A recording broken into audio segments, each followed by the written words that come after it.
ছোটবেলার এই স্মৃতিটাকে বজায় রেখে রান্নার এই নিয়মগুলো আমি এখনো করি। কালকে বাঙালিদের অরন্ধন। ঘটি বাঙালির নয়, কালকে বাঙালিদের উৎসব, কালকে রান্না পুজো। অনেকে এটাকে অরন্ধনও বলে থাকে। ঘটি বাঙালির লড়াই না করে যে কোনো বাঙালি উৎসবকে যদি আমরা সব বাঙালিরা মিলে আপন করে নিতে পারি, তার থেকে ভালো কি কিছু হয়? আর আমরা সেটাই করি। ছোটবেলায় এই দিনকে সবাই মিলে সিনেমা দেখতে যেতাম। এর একটা আলাদা মজা ছিল। আগে বড় কড়াইতে 1 কড়া তেল দিয়ে এভাবে ছেঁকে দিয়ে দিতে, এটা অনেক পরিষ্কার দেখতে। কয়টা খাবো তাও বলো, বাংলাদেশের ইলিশ খাবো না। আর বাংলাদেশে যে বাঙালি সবাই কিন্তু আমার কথাগুলো গায়ে মেখো না। আর রান্না পুজোর সাথে কালকে কিন্তু বিশ্বকর্মা পুজোও, তাই আমাদের সব গাড়িগুলোকেও পুজো করতে হবে। আমাদের এখানে ব্রিটিশদের এক জুট মিল আছে, ব্রিটিশদের বানানো ফ্যাক্টরি, এখনো সেই ফ্যাক্টরি রয়ে গেছে। এয়ারফোর্সের এটা অনেক বছর আগে বন্ধ হয়ে গেছে। Please subscribe to my channel. কালকে বাঙালিদের অরন্ধন মানে রান্না পুজো। আর রান্না পুজোর জন্য লাগবে নারকেল। একটা জিনিস করে নাও, কোনো একটা হেভি মেটাল বা কিছু দিয়ে পুরো নারকেলটাকে এরকমভাবে হালকা হাতে হিট করো, যেন নারকেল ফেটে না যায়। এইভাবে নারকেলটাকে হিট করলে কি হয়, ভেতরের মালাটা এর থেকে লুজ হয়ে যায়। মালাটার থেকে নারকেলটাকে আলাদা করবো না, খুব ইজিলি পুরো হাফ মালাটা বেরিয়ে চলে আসবে। আর আমাদের পরিবারে যে কোনো কাজে আদিকে কিন্তু ডাকতে হয় না, নিজেই চলে আসে সব কিছুতে। হচ্ছে না, ফেটেছে ফেটেছে। এবার নারকেলের জলটাকে ছেঁকে নেওয়া হলো। মিষ্টি ছিল, মাঝখান থেকে আরেকটা ফাটিয়ে নেবো যাতে আমার মালাটা ছাড়াতে সুবিধা হয়। দেখো এগুলো পুরো উঠে আসছে, এরকম মালা বেরিয়ে চলে আসছে। যেগুলো উঠবে না, এবার ওপরের এগুলো পিলার দিয়ে চেঁচে নেবো। কচুটাকে ধুয়ে নেবো।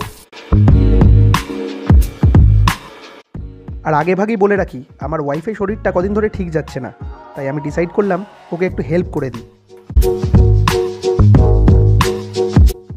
আমাদের বাড়িতে রান্না পুজোতে হয় 13 রকমের ভাজা, চালতার চাটনি, মুসুর ডাল নারকেল দিয়ে, ইলিশ মাছ ভাজা ভাপে তো আছেই, আর তার সাথে কচুর শাক নারকেল দিয়ে। এই আইটেমগুলো থাকবেই, তার সাথে আরও অনেক কিছু অ্যাড করা যায়, কিন্তু আমরা তো এখন খাওয়ার লোক মাত্র 2.5 জন, অত খাবে কে? আচ্ছা, আমার কিন্তু কাটাকুটি সব হয়ে গেছে। চাল ধোয়া দিয়ে শুরু করছি। ভাতটা হতেই সব থেকে বেশি সময় লাগবে। ভাজাভুজিগুলো শুরু করব। এই যে ভাজার জন্য তেল দিয়ে দিলাম। ভাজাভুজি সব সর্ষের তেলে হলেই খেতে ভালো হয়। কিছু কিছু ভাজা ঠিক কেটেছো, বেগুন ভাজাগুলো খুব পাতলা করে ফেলেছো, বাট এটা ভালো যে কেটে দিয়েছি, অন্তত এতটুকু হেল্প তো হয়ে গেছে। কেটে কুটে কিন্তু সব রেডি করে দিয়েছি, একটু ভুলে গেছে। কচু শাকটা বিনা জল দিয়ে সেদ্ধ করতে বসে দিয়েছিলাম। হ্যাঁ, জল ছাড়াই কচু শাক সেদ্ধ করতে বসিয়ে দিয়েছি। কিছু বলবে না? কি আর বলবো, এতে কিছু করার নেই। সরষের তেলটা মরিল হয়ে গেছে, এবার দিয়ে দাও। হ্যাঁ, তো বাবা তো কেটেছে, চিপসই হবে। তুমি হাই ফ্লেমে ভাজো, চিপস যদি নাও হওয়ার থেকে আলুগুলো তুমি হইয়ে ছাড়বে। শরীর খারাপ চলছে, কাঁধে ব্যথা, কোমরে ব্যথা, সাডেনলি এইখানে ব্যথাটা শুরু হয়েছে, মানে স্পন্ডালাইটিসের যে ব্যথাটা হয় না সেটা। আমি ফিজিওথেরাপিস্ট নয়, যেগুলো জানি সেগুলো করে দিলাম। আর একটু জোর করো না, গ্যাসটা হবে না, সাইডগুলো পুড়েছে শুধু। যে রাধে তার নিজেরই কাটা উচিত, কিন্তু আমার এতটা শরীর খারাপ না, কাটতে একটু ইচ্ছা করলো না। সব থেকে বড় আলুটা নিয়ে মাঝখানে গোল গোল করে আলু ভাজার জন্য আলু কেটেছে। কখনো গতি গতি করলে হাসি, যাতে বাবার জোক শুনেছে। চেষ্টা করেছি, আমি জোকটা শোনালাম কোথায় যে এত হাসছে। নারকোল ভাজা দিলাম। সব ভাজাগুলি অল্প অল্প করে হয়, কারণ 2.5 জন তো খাওয়ার। 2.5 জনের মধ্যেই হাফ পোর্শনটা যেটা, ওটাও হাফের হাফ হয়ে যায়। আলু ভাজা ডান। এটা ফ্রিজে ঢুকিয়ে চালটা চাটনি অর্ধেকটা হলো, অর্ধেকটা রেখে দেবেন। এগুলো সবগুলোই ঠাকুরের কাছে যাবে। বেগুন ভাজা হচ্ছে, বা বাকি রয়েছে এখনো কুমড়ো, কাঁকরোল, উচ্ছে, শশা, গাজর, অনেক কিছুই বাকি রয়েছে। একটা একটা করে ভাজা হবে। ভাজাটাতে তো সময় অনেক লাগে না। 13 রকমের ভাজা যতই কম হোক না কেন, 13 বার ওঠানো দেওয়া করতে করতে সময় লেগেই যায়। Fruit preservation. The method of fruit preservation are as following. Fresh fruit can be preserved by keeping in sugar syrup, making jam. Sugar kill the bacteria. কালকে বিশ্বকর্মা পুজো, তার সাথে রান্না পুজো, ছেলের হাফ ইয়ারলি, সাথে পড়াশোনাও চলছে আর আমাদের রিচুয়ালসও চলছে। Next exam is science, one of my favourite subject.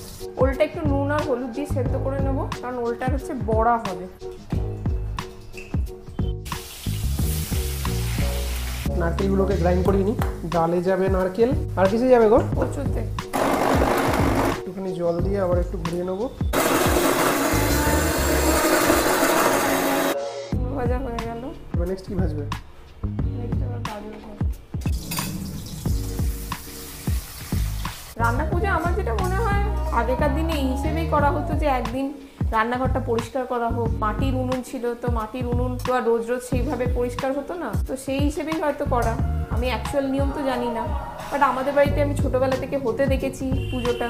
কি নিয়ম না ভেবেই শুধু ছোটবেলার এই স্মৃতিটাকে বজায় রেখে রান্নার এই নিয়মগুলো আমি এখনো করি। কতটা ঠিক কতটা বেঠিক আমি জানি না, ভালো লাগে এই দিনটাতে। দেখো, মন যদি পরিষ্কার হয় না, তুমি যে কোনো জিনিস করো সেটা ভালো হয়। আর এই যে আমার গুড়গুড়েটা এসে গেছে, চলে চলে এই যে এইটাকে দেখানো, মানে আমাদের যে রিচুয়ালস, আমাদের যে ট্র্যাডিশন, আমাদের যে বাঙালি আনা, এই জিনিসটা শেখানো, নেক্সট জেনারেশনকে দেখানো, এটাও একটা বিশাল বড় জিনিস। আমি চেষ্টা করি। 13 রকম ভাজা তো কোনোদিনই করা হয় না, বাট ফোর্সফুলি এই দিনটাতে করা হয় যে এই সবজিগুলো আনতে হবে, এইভাবে ভাজাটা করতে হবে। তো এটা ভালো লাগে যে চলো একটা দিন হলেও আমরা এই নিয়মগুলোকে পালন করে এত রকমের ভাজা নিয়মগুলো আছে করি। গাজরটা হয়ে গেল, এবার নেক্সট হবে কাঁকরোল ভাজা। প্রত্যেকবারে ছেলের পরীক্ষা আর এই রান্না পুজো একসঙ্গেই পড়ে। গত বছরেও মনে আছে আমি রান্না করছিলাম আর ছেলেকে পড়াচ্ছিলাম, তারপরে পরীক্ষা ছিল, এবারেও তাই। তো এগুলোকে ছাড়লে চলবে না, পড়ালেখাটা আসলে তো সেটাই না, ট্রান্সফার অফ সিভিলাইজেশন। এই রান্নাতে একটা মজা আছে, আজকের দিনটা একটু খাটুনি হয়, কিন্তু কালকের দিনটা আবার রান্নাঘর থেকে ছুটিও পাওয়া যায়। ছোটবেলায় এই দিনটি যখন সব ছুটি হতো, মাদের রান্না থাকতো না, আমরা সবাই মিলে সিনেমা দেখতে যেতাম। এখন তো হয়তো সেই চলটা আমাদের উঠে গেছে। সিনেমা দেখে সেই মজাটাও আছে না? হ্যাঁ, মজাটাও আছে না। আগেকার দিনে বছরে হয়তো একটা কি দুটোই সিনেমা দেখা অ্যালাউ ছিল বাড়ি থেকে, আর তার মধ্যেই একটা দিন পড়তো যেই দিনটায় আমরা সবাই মিলে সিনেমা দেখতে যেতাম। কারণ রান্নার তো কিছু থাকতো না, রান্না করা থাকতো, তাড়াতাড়ি খাওয়া দাওয়া করে সিনেমা দেখতে যাওয়া হতো। এখন টিভি অপশন চলে এসছে, নেটফ্লিক্স, অনেক কিছু রয়েছে যেখানে আমরা সিনেমা দেখে নিই। আগে দুটো টিভি চ্যানেল ছিল, অনেক ভালো ছিল। টিভি দেখতাম, আমার মনে আছে রোববার দিন ড্রয়িং ক্লাস থেকে এসে 1 ঘন্টা 2 ঘন্টার একটা কার্টুন হতো, ডাকটেলস বগেরা, মজা লাগতো। এখন 200 খানা চ্যানেল আছে, সেই একই কার্টুন রিপিট হতে থাকে। হ্যাঁ, সেই টিভি দেখে সেই মজাটা আর নেই না। ভালো সিনেমা হলে সারা দুপুর না ঘুমিয়ে পুরো পড়া করে নেওয়া, যাতে সিনেমাটা বাবা মা দেখতে দেয়, এর একটা আলাদা মজা ছিল, যে মজাগুলো আজকালকার দিনে আস্তে আস্তে নষ্ট হয়ে যাচ্ছে। তবে এখন কাঁকরোল ভাজাটা শেষের দিকে হয়ে এসছে, এরপরে উচ্ছে ভাজা, পটল ভাজা, আর ওটা হচ্ছে চিচিঙ্গা ভাজা। চিচিঙ্গা ভাজাটা হচ্ছে বাড়ির, সেই একটা চিচিঙ্গে তুলেছিলাম, আমার জন্মদিনের ভিডিওটা দেখেছিলেন নিশ্চয়ই, যারা যারা দেখেছো তারা নিশ্চয়ই দেখেছো। একটা ছোট চিচিঙ্গা, শসা ভাজা, আর এইটা দেখো লেগে রয়েছে চকলেট খেতে। পড়াশোনার মাঝখানে সব বাচ্চাদের চাই পড়া আনন্দ একটু উঠতেই হবে। এখানে ভাজাগুলো চলছে, তার প্লেটিংও চলছে, দেখতে থাকো। কষা ভাজাটা খেতে আমার কেমন যেন একটু লাগে। এটা পড়ে গেল চিচিঙ্গা, 1 পিস চিচিঙ্গা মাঝারি মতো হয়েছিল, সেটা নিয়ে এসেছিলাম। কলা ভাজা, চালটাকে একটু সেদ্ধ করতে বসিয়ে দিলাম, সেদ্ধ করে নেবো। যেহেতু মেম্বার এখন 3 জন হয়ে গেছি, তাই খুব অল্প পরিমাণেই ভাজাটা হয়। আগে না হলে এরকম বড় কড়াইতে 1 কড়া তেল দিয়ে ভাজা হতো, আর রান্না শুরু হতো দুপুর 1টা-1:30 থেকে। 8টা-9টার মধ্যে রান্না শেষ হতে পারে, মানে রান্না ঘরেতেও রান্না হতো না, উঠোনে রান্না হতো। মানে এত রান্না হতো, প্রচুর লোকেরা আসতো, খাওয়া দাওয়া করতো, পান্তার নেমন্তন্ন বলা হয়। আর নিউক্লিয়ার ফ্যামিলিতে একার হাতে সবকিছু হয় বলে আর সেইভাবে করাও হয় না। চাইলেও রাস্তা নেই, ছেলের পরীক্ষা, ইচ্ছা থাকলেও কাউকে নেমন্তন্ন করবো সেটা আর করা সম্ভব হয়ে ওঠে, কারণ পড়াতেও আমাকে হবে, রান্নাও আমাকে করতে হবে। শুনতে পেয়েছি না, শুনতে পাই তালা শুনতে হবে না, এটা বলছি, এটা তো আমার ফেভারিট, রোজ দিতে না সকালে।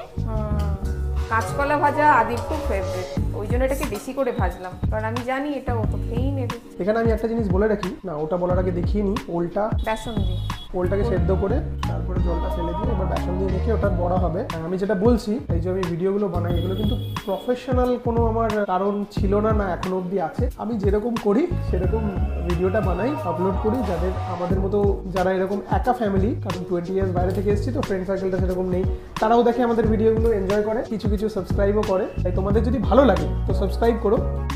বড়া, ওলের বড়া হয়ে গেল, মোটামুটি 10 রকম হয়ে গেল।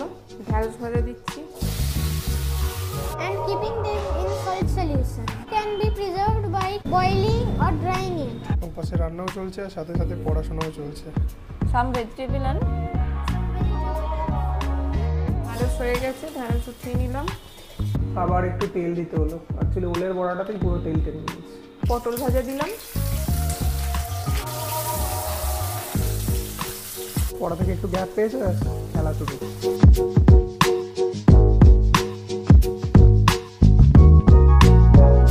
শেষের দিকে পৌঁছাতে শুরু করে দিয়েছি। পটল ভাজা উঠছে, এরপরে শুধু বাকি থাকবে করলা ভাজা। ভাজা ভাজিতে শেষের দিকে শাক, কচু শাক হবে, মাছ ভাজা হবে, ডাল হবে। এবার কচু শাকটা বসাচ্ছি, কাঁচা লঙ্কা ফোড়ন দেবো, দিয়ে কচু শাকটা দিয়ে বসিয়ে দেবো। তারপরে আদা আর মৌরি একটু বেটে দিয়ে দেবো। এই হচ্ছে কচু শাকের মেনু। নামাবার আগে একটু নারকেল দিয়ে দেবো। করলা ভাজা তুলে নিলাম, ভাজার পর্ব মোটামুটি শেষ। শুধু মাছ ভাজাটা বাকি আছে, কিন্তু ওটা লাস্টে হবে একদম। মাছ ভাজাটা তো আর ঠাকুরকে দেওয়া হবে না। কচু শাকটা খুব অল্প পরিমাণেই করেছি। সত্যি কথা বলতে এত ভাজাভুজি এইটুকুটুকু করে হ্যাঁ, লাস্টে শেষ হতে চায়। শেষ হতে চায় না। নারকেলটা দিলাম, একটুখানি মিষ্টি দেবো। নারকেল দিয়েছি, একটু মিষ্টি না দিলে ভালো লাগবে না। মুসুর ডালটা আমাদের নারকেল দিয়ে হয়, মিষ্টি মিষ্টি মুসুর ডাল। এটা সিটি মেরে রাখা আছে। হলুদটা তেলে না দিলে ডালের রংটা ভালো আসবে না। পাতলা ভাতে খাওয়ার ডালের মতন হয় না। ঠিক আছে, নিয়ে যাও। ওটাকে ধুয়ে নে, একবার সাবান দিয়ে ভালো করে ধুয়ে নে। এবার নারকেল বাটাটা দিয়ে দিচ্ছি পুরো। নিজের বাড়ির রান্না হাতে করে, আমরা বাঙালিরা হাত দিয়ে না খেলে ঠিক পেট ভরে না। আমি তো যেখানে যাই সেখানে গিয়ে হাত দিয়েই খাই। আর এই যেখানেই যাই আমরা হাত দিয়ে খাই, তাই না?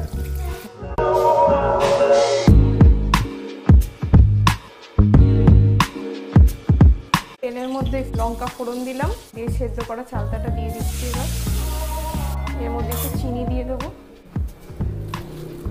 5 ফোড়ন আর সর্ষে দিয়ে ভাজা মশলা বানিয়েছিলাম, এটা একটু ছড়িয়ে দিলাম। ডালও ফিনিশ। রান্না হয়ে গেছে। এবার ঠাকুরের জন্য সাজিয়ে দিই।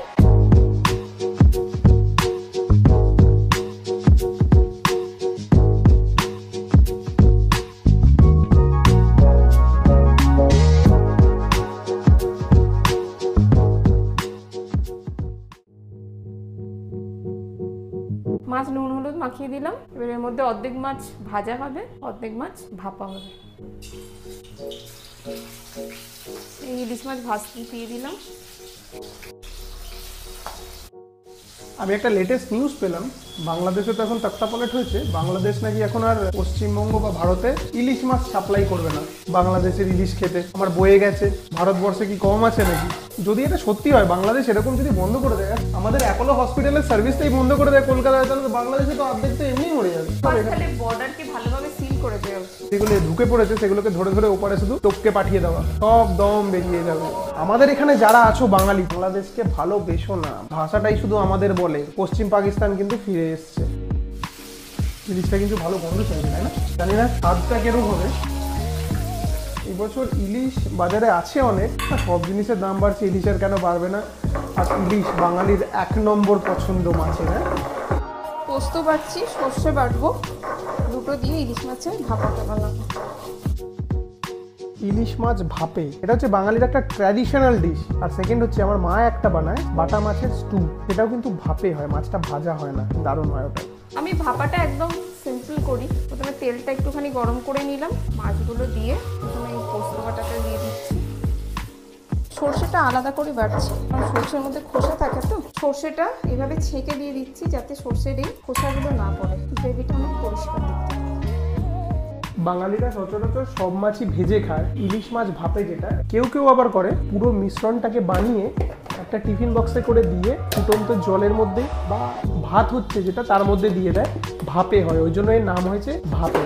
আর এই যখন বাজারে গেছি না, 2 রকমের ইলিশ। একটা বলছে কোলাঘাট করে চাচাচ্ছে, আর একটা চাচাচ্ছে বাংলাদেশের ইলিশ। বাংলাদেশের ইলিশ মনে মনেই ভাবছি বাংলাদেশের জিনিস খাবো না, পশ্চিমবাংলার খয়রা খাবো, তাও বলো বাংলাদেশের ইলিশ খাবো না। আর বাংলাদেশে যে বাঙালি সবাই কিন্তু আমার কথাগুলো গায়ে মেখো না, আমি তাদের কথা বলছি যারা হুট করে এখন পশ্চিমবঙ্গ তাদের বিরোধী হয়ে উঠেছে যারা, আর যারা ভারতবর্ষের বিরোধী হয়ে উঠেছে, এই কথাগুলো কিন্তু তাদের জন্য। কারণ একই ভাষায় কথা বলি তো, যারা সেটা এখনো হওনি, বাঙালি বাংলাভাষী রয়েছে, তাদের জন্য কিন্তু আমার কথাগুলো নয়। আমি আশা করি তারা এই কথাগুলো গায়েও মাখবে না।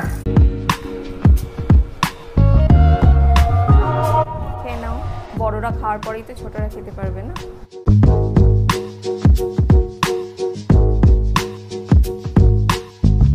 এখন বাজে রাত 11টা, এখনো কালকের জন্য ভাত হচ্ছে। এখন খাওয়া দাওয়া হবে, তারপরে রান্নাঘরটা একটু পরিষ্কার করে তারপরে শোয়া হবে। মোটামুটি 12টা থেকে 12:30 আজকের প্ল্যান। আর কালকের দিনে রান্নাঘরে ছুটি। অরন্ধনের সব রান্নাই এখানে চলে এসছে। কালকে তো পান্তা খাওয়া হবে, আজকে হবে টাটকা খাওয়া। গরম গরম খাওয়া হবে। আজকে এই রাতেই এই ভাতটাতে জল ঢেলে রাখবো, পান্তা হয়ে যাবে। আর এই সব তো তরি তরকারি রইলই, এগুলো দিয়ে কালকে দুপুরে ব্রেকফাস্টও হবে, লাঞ্চও হবে। আর যদি বেঁচে থাকে ডিনারও এটা দিয়ে সব কিছু এটা দিয়ে খাওয়ার সময় নো ভিডিও, আমি যেটা বলে থাকি। এবার আমরা খাওয়াটা এনজয় করি, কালকে আবার এর সাথে যা হবে আমি এই ভিডিওটার সাথে অ্যাড করে দেবো। চলো আজকের জন্য গুড নাইট। টাটা। গাড়ি সব ধোয়া হয়ে গেছে। মনসা পুজো সকালে, বিশ্বকর্মা পুজোর দিন সকালে। এইটা হচ্ছে সকালের দিন, যেখান থেকে খাওয়া তৈরি হয় সেটা রাখা।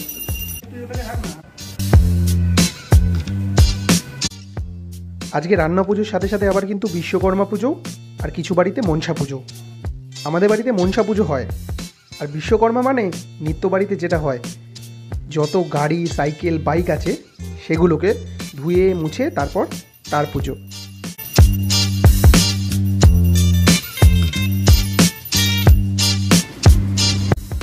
আর এই যে পুজো দুটোর কথা বললাম, সেটা কিন্তু কোনো পুরোহিত দিয়ে হয় না, আমরা নিজেরাই করি। ভগবানকে মন দিয়ে ডাকলে না, তিনি ঠিক সাড়া দেন।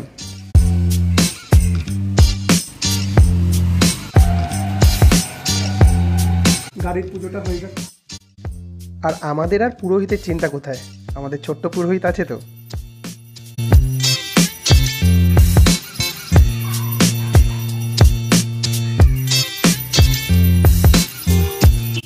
আর এবার পালা রান্না পুজোর রান্না খাওয়ার। কালকে সব রান্না হয়ে গেছে, আজকে খাওয়া হবে পান্তা। তো সব এই যে আমাদের বাড়ির হেল্পিং হ্যান্ড, গেস্ট অ্যাপিয়ারেন্সে আজকে চার্জ করবে। কালকেরটা ফ্রি করেছিল বলে কালকে পুরো ভিডিওটা এসেছিল, আজকে গেস্ট অ্যাপিয়ারেন্স চার্জ বাকি আছে। চলো আমরা খাওয়া এনজয় করি। টাটা। চলো আমরা খেতে বসি এখন। আদিকে বলেছিলাম বিশ্বকর্মা পুজোয় ফ্যাক্টরির মেশিনারিজ দেখাবো, তাই নিয়ে গেলাম ইন্টারন্যাশনাল কম্বাসন বৈদ্যবাটি। কিন্তু এটা 3 বছর ধরে আর কাউকে ভেতরে ঢুকতে দেয় না।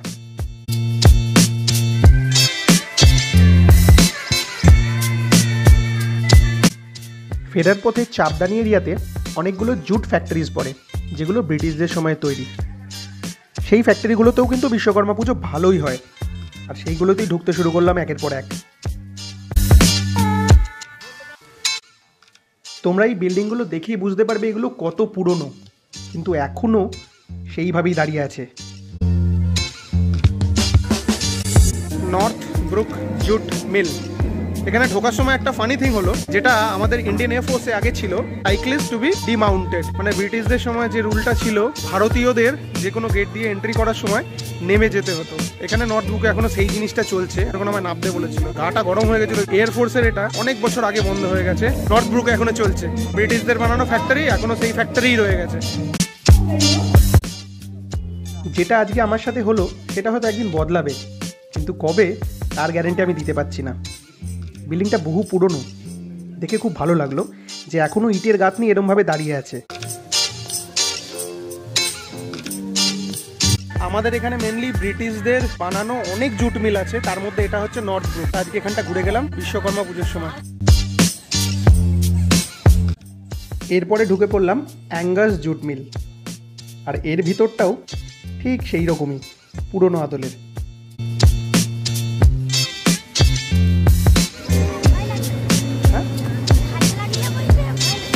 ভয় লাগছে কিনা। রান্না পুজো বিশ্বকর্মা পুজো সব কিছুই ভালোভাবে হলো ছেলের পরীক্ষার মাঝখানে, আর ঘোরাটাও ভালো হলো। আশা করি তোমাদের ভালো লাগলো। যদি ভালো লাগে অবশ্যই লাইক করো আর সাবস্ক্রাইব করো। Thank you.